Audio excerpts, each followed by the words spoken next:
Two-handed kettlebell swing is going to be our most basic kettlebell movements. In fact, if you attend one of our kettlebell workshops here in Frisco, Texas, it's going to be the first movement that you learn, and you'll quickly see that every other movement that we teach you will build off of this motion. If you attend our fitness boot camp programs, you'll learn this swing, and until you're proficient at it, we won't move you on to the more complex kettlebell movements. To perform the two-handed swing, first, of course, you need a kettlebell. You're going to stand about 6 to 8 inches behind the kettlebell.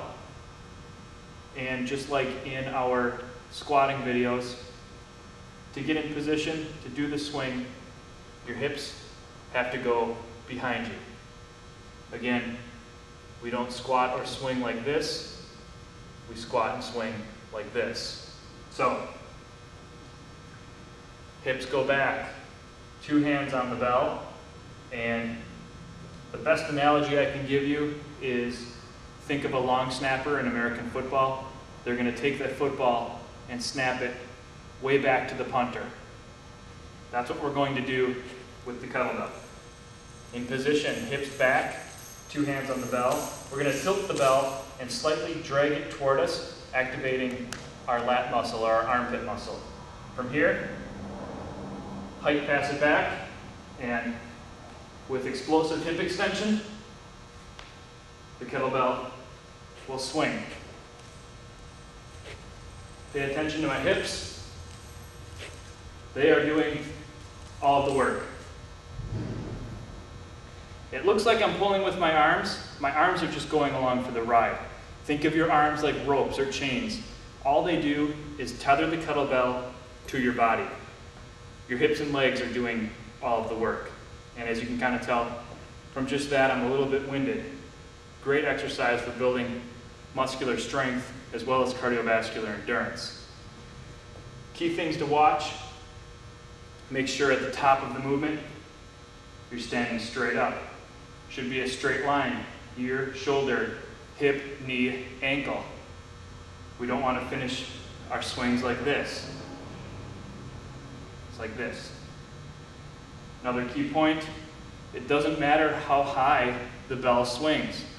A lot of people see demos and the person performing the swing is swinging chest or eye level. People automatically assume that's the finish point of the exercise. Doesn't matter how high the kettlebell swings. With a heavier kettlebell, it may only come up to belly button height. With a lighter kettlebell, it may come up to chest height. Maybe you haven't trained in a long time and you're not as strong as you used to be, and you can't generate enough force to get the kettlebell high. It doesn't matter. What matters is your hips and legs are performing the action. Again, standing about 6 to 8 inches behind the kettlebell. Hips go back, 2 hands on the bell, drag the bell slightly towards me to activate the lats, hike the bell behind, and look at my hips. Hips are doing all the work. There's no difference between this swing and this swing.